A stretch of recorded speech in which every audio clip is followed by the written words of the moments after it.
Good morning, respected Principal Ma'am, teachers, and my dear students. Today, as we celebrate the 160th birth anniversary of Kavi Guru Rabindranath Tagore, I would like to start by paying obeisance to the great soul. A poet, writer, playwright, composer, philosopher, social reformer, and painter, Rabindranath Tagore reshaped Bengali literature and music, played an important role in the Bengal Renaissance, and was perhaps the first one who filled the gap between the West and the East through his writings. The Bard of Bengal was born in Jorashako, Kolkata on the 7th of May 1861, 25th Boishak according to Bengali calendar, to Maharshi Devendranath Tagore and Sharoda Devi. His family members had a considerable influence on him in his growing years. The first Indian and Asian to win the Nobel Prize in Literature in 1913 for his magnum opus, the Gitanjali, Tagore composed more than 2,000 songs for every mood, occasion, and seasons, and penned a large number of poems, short stories, dramas, and novels. The Vishwa Kavi was a visionary whose contributions to education was profound. Tagore preferred open-air learning to formal education, and it was based on this belief of harmonious relationship between man and the elements of nature that he founded the Vishwa Bharati in Shantiniketan. He believed in the holistic development of children and urged students to explore intellectual self-reliance and freedom. According to him, the highest education is that which does not merely gives information, but brings our life in harmony with all existence. Tagore's contribution was not only limited to literature and education. He played an important role in the freedom struggle of India. It is said that the pen is mightier than the sword, and Tagore proved this adage right through his powerful patriotic songs and novels.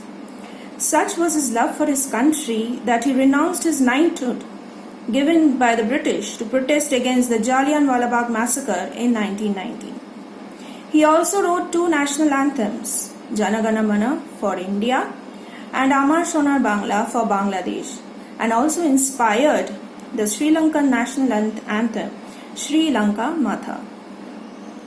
Though the poet left for his heavenly abode on the 7th of August 1941, he will continue to reign in our hearts and inspire us and the generations to come through his works. I will conclude by paying homage to this great poet with a few lines from Robindra Songit.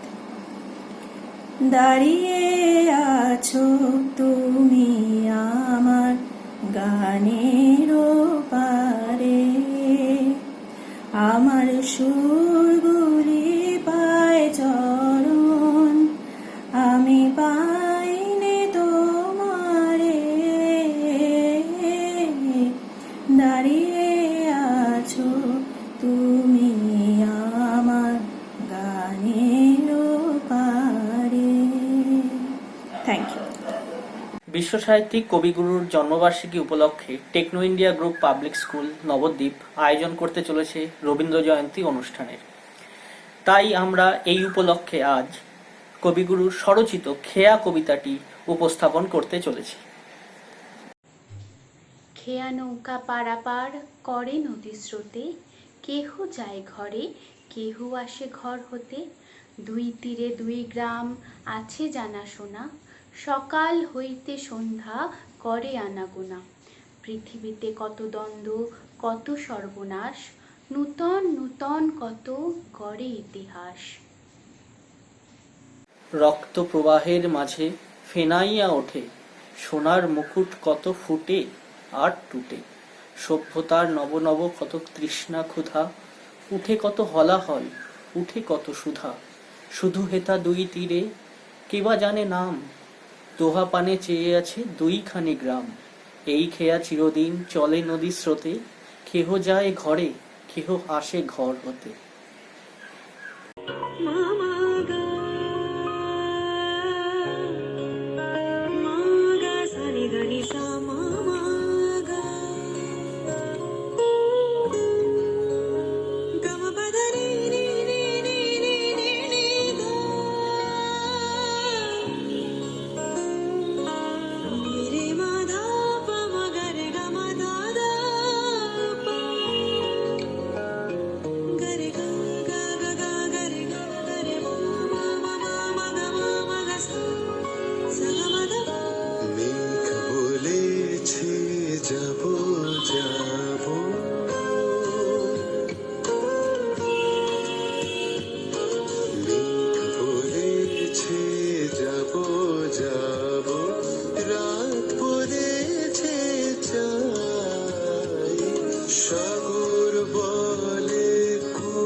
ভালোবেসে সখী নিভৃতে যতনে আমার মনটি লিখো তোমার মনের মন্দিরে।